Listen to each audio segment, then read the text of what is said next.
आज योगायोगाने आपल्याला नौपाडा प्रभाग समितीमध्ये कामासाठी निमित्त यावं लागला. या कामानिमित्त आल्यानंतर जो काय मला येणाऱ्या महासभेमध्ये एक ठराव पाठवायचा आहे, त्यासाठी आलो होतो आणि आग लागली तेव्हाही आलो होतो, पाहणी केली. परंतु एक गोष्ट निमित्त असते, जेव्हा एखादी घटना घडते तेव्हा आपण त्याच्या मागे लागतो. ते कसं आहे ना, जोपर्यंत माणूस दुखणं बाहेर पडत नाही तोपर्यंत त्याच्यावर कारवाई होत नाही. अशा प्रकारचं महानगरपालिकेचं नौपाडा कोपरी प्रभाग समितीचं कर पाणी विभाग या पाण्याच्या टाकीजवळ आहे. म्हणजे आपल्याकडे व्यवस्था आहेत, परंतु त्या व्यवस्थेमध्ये आपण अशा व्यवस्थेमध्ये कार्यालयामध्ये आणून टाका. आपल्या जागा किती आहेत? आता जर इथे आग लागली तर ठाणा महानगरपालिका एम.ए. हायस्कूलजवळ जागा आहे, जांभी नाक्यावरती जागा आहे, दादोजी कोंडदेव स्टेडियममध्ये जागा आहे. अशा ठिकाणी जागा असताना आपण आज पाण्याच्या टाकीजवळ असे आपले कार्यालयाचे कर्मचाऱ्यांना आपण पाठवलेलं.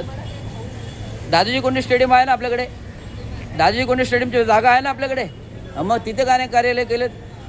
हे अशा प्रकारे कामगारांना म्हणायचं काम करा अहोरात्र, पण कामगारांच्या त्रास आवेल ना असं द्यायच्या की प्रचंड गरमी होते, उकाडा होतोय, मी आलोय, मला नाही इथे उभं राहत. परंतु ह्या मंडपामध्ये जसं काही इलेक्शन बूथ असल्यासारखे लोक काम करत आहेत. एस रविराज एक माजी कार्यकारी आणि अध्यक्ष महाराष्ट्र ऑल इंडिया कामगार संघ महाराष्ट्र म्युन्सिपल कर्मचारी युनियन.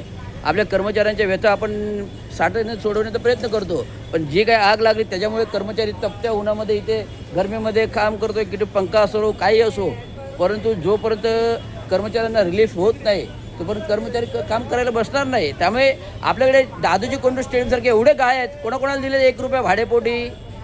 एम.ए. हायस्कूलची जागा मागा, एम.ए. हायस्कूलचा हॉल मागा, एक कार्यालय होईपर्यंत महिना 2 महिने मागतील. त्यामुळे हे धुरंधर प्रश्न जे आहेत हे कोणी मांडत नाही. लोकप्रतिनिधी काय फक्त टक्क्याची कामं करतात, टक्क्याच्या कामासाठी बरोबर येतात, पण कामगारांच्या व्यथा कोण जाणत नाही. कामगारांच्या व्यथा फक्त एकच जाणतो, काम करण्याचं चांगो शिंदेंचं जे युनियन क्षेत्र आहे 1960पासून त्यांचं दिवंगत चिरंजीव चांगो शिंदे, दिवंगत चांगो शिंदेचे चिरंजीव कार्यकारी अभियंता राहिलेले आहेत. आपण का म्हणतो व्यथा? तर आपलं कर्मचारी जर मी काम केलेलं मला अनुभव आहे, तर माझे कर्मचारी पण सुखाने काम केलं पाहिजे हीच भावना आहे. आयुक्तांनी ह्या गोष्टीकडे लक्ष द्यावं.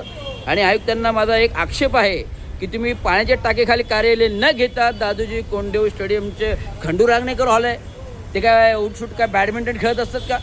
तिथे व्यवस्था करायला पाहिजे. AC हॉल आहे, दादोजी कोंडदेवचे गाळे आहेत तिथे हॉल आहे. पुढे गेलं का एम.ए. हायस्कूलचं एक तात्पुरतं 3 महिन्यासाठी घ्यायचं होतं हॉल, AC हॉल का नाही घेतलं? का महानगरपालिकेकडे पैसे आहेत, पण असे काम करायला पैसे कुठून आले? हा हिशोब कोण करत नाही, हे बारकावे कोण बघत नाही. फक्त महासभेमध्ये विषय मांडायचे, टक्क्याचे खोक्याचे एवढंच गणित करायचं. धन्यवाद.